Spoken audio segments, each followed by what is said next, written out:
Few games come close to the level of agency and choice that the Fallout series has to offer. Even the most seasoned wastelanders can get lost in the sprawling amount of paths they can take. So, to make things a little less confusing, we're going to take a look at 10 things you probably didn't know you could do in Fallout 4. Number 1. Go to church. A world as hellish as Fallout 4 can make people abandon the idea of good and evil. After all, what's the point of good and evil when committing a sin could be your only ticket to your next meal? Despite this notion, apparently the Commonwealth has more God-fearing residents than meets the eye. Simply take your favorite human follower to a church and wait around for a little while. After some time, they'll likely sit at one of the church's pews and begin praying, whether for fame, fortune, or just so you don't get them killed. And it may surprise you which companions want to talk with the man upstairs. Kate's Irish, so it's no wonder why she'll start praying. However, it's a little more confusing when Nick Valentine does the one-on-one with God, considering he was a creation of man. That is, until you realize the whole thing is a facade. All human companions will try to look busy whenever you're just standing around. If there's something to sweep, they'll sweep. If there's a workbench to use, they'll get crafting. And if there's nothing else to do than sit in a church and begin praying, then they'll do just that. It just helps that the only animation for sitting on a church pew is to be in a praying position, which only helps sell the illusion further. I like to think that all my followers became religious after seeing my 10 luck character in action, but that's just me. Number 2. Convince Henry. Though we know that the Christian faith is still alive and well, that's not to say that the Wastelanders form new religions of its own. Case in point, the followers of Atom. These radiation-worshipping zealots can be found all across the east coast of America. In fact, their faith is so widespread that there's even a sect that'll accept you of all people. In Far Harbor, you can join the followers of Atom living in the nucleus, becoming a sword for this ever-growing faith. And this choice opens up more opportunities than you may have thought. During the quest Liberty Reprimed, you're given the opportunity to boot Liberty Prime back to his former glory. But to do so, you'll need some hefty firepower, nuclear bombs to be precise. Recovering such weaponry is no easy feat. Not only will you have to venture into the glowing sea and break into a pre-war testing facility, but you'll also be blocked by an atomite known as Brother Henry. Typically, your options are to have high enough charisma to convince him to get lost or conduct one last test in the facility by seeing how much the human body reacts to a barrage of bullets. But if you decide to join the radiation fetishists in Far Harbor, then you'll have a unique piece of dialogue that allows you to bypass this check altogether. Friendship truly is magic. Number 3. Finding Deacon. Few characters are as mysterious as Deacon. This railroad agent has no last name, no known family, and judging by his various hairstyles, can't decide whether he wants to be James Bond or Agent 47. What we can be sure of, however, is his skill. Deacon is a damn good agent that manages to elude the best of us. Knowing this, it's hardly surprising that Deacon had been following us this whole time. You can find this professional stalker and his steakhouses during various parts of the main story. The first sign of someone watching you begins when you exit Vault 111 and find an elegantly placed table and chair that gives a perfect view of the vault's door. More direct sightings can be seen in major settlements. He can be found failing to fool anyone as a trader in Bunker Hill, a member of Diamond City's finest when entering the Green Jewel, and even as a patron of the Memory Den in Good Neighbor. Number 4. See cut content. Since their inception, followers of Bethesda games have always been a party of one. But judging from some hidden dialogue options, Fallout 4 was supposedly going to change that for good. The Everyone's Best Friend mod allows you to take Dogmeat as a third wheel as an addition to an existing follower. Where this gets interesting is that characters will acknowledge this. Entering Vault 18 will have guards acknowledge the fact that you have a follower and a dog in tow. What's even stranger is that all companions have voice lines asking you to heal Dogmeat when he's hurt. Nowadays, everyone's first answer would be that it's all AI generated and implemented in the mod, but the mod was made in a time when AI had the vocal cadence of a Protectron. The real answer was that during the game's development, an unlock in the Lone Wanderer perk made Dogmeat available as a secondary companion whenever you were traveling with someone else. Bethesda simply changed the perk and never bothered to remove the voice lines from characters. Number 5. Raider Terminals. Raiders are the last group of people you'd expect to be prolific writers, but it turns out that these chemmed-up stains on the Commonwealth enjoy journaling in their diary as much as little schoolchildren. What makes these entries interesting is that many raider bosses will keep tabs on opposing groups.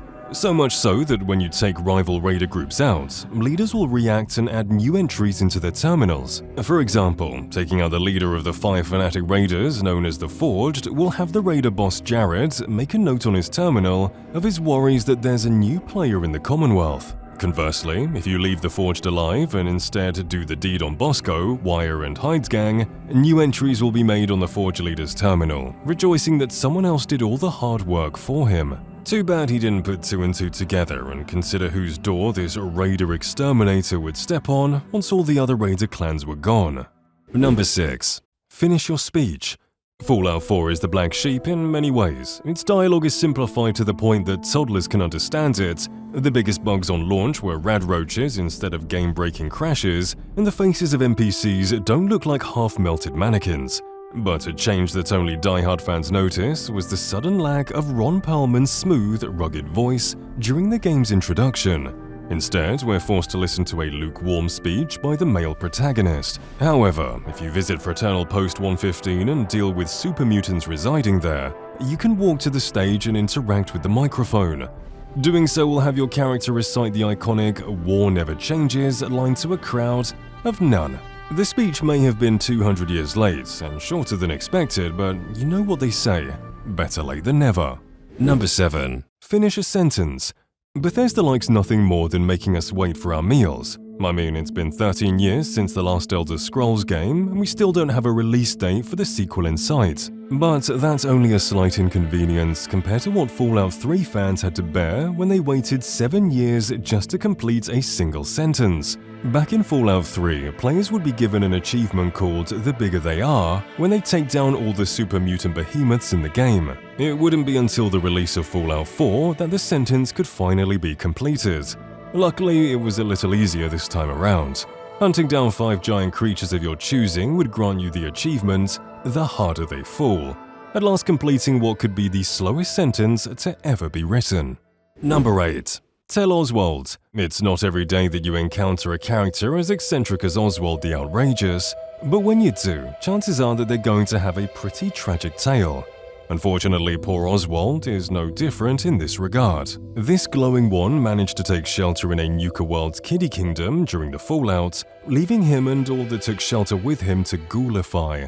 Luckily for him, Oswald and his partner never became feral, but the same was not the case with the rest of their friends. Now Oswald remains in Kiddie Kingdom, protecting his fellow ghouls by spraying radiation across the entire attraction. Meanwhile, his partner Rachel has ventured out into the wasteland to find a cure for their friend's condition. So, when you come along telling him to get lost, he obviously doesn't want to leave his friends behind. So you must either convince him that curing ferals is a lost cause, or deal with him the old-fashioned way, with bullets. However, there is another way of convincing him instead of going through a speech check. Venturing to the town of Bradburton, you can find the body of Oswald's partner with a holotape begging him to give up the quest and leave Nuka World behind. Taking this holotape and giving it to Oswald upon first meeting him will bypass any speech checks and make him realize that he should just leave his batshit crazy friends behind. Number 9. Relive memories. Most players are going to visit Good Neighbor, and by extension the Memory Den, long after they've rescued Nick Valentine and dealt with Kellogg. After all, it's not like Bethesda lets you use one of the pods outside the main questline, right? Wrong. You can actually visit the Memory Den before even discovering who Kellogg is. Doing so will give you the option to relive one of your memories in a pod, the memory of course being the traumatic opening that left them widows and their son kidnapped. Since you're going through your own brain rather than Kellogg's, the player character will voice the narration within the memory. Exiting the pod will have Irma walk up to you and apologize for what you had to relive, before pointing toward the best detective in the Commonwealth. Just be sure to come here before beginning your search for Nick Valentine, as starting the quest Unlikely Valentine locks you out of experiencing this event for the rest of your playthrough. And finally, number 10. Wear a lamp.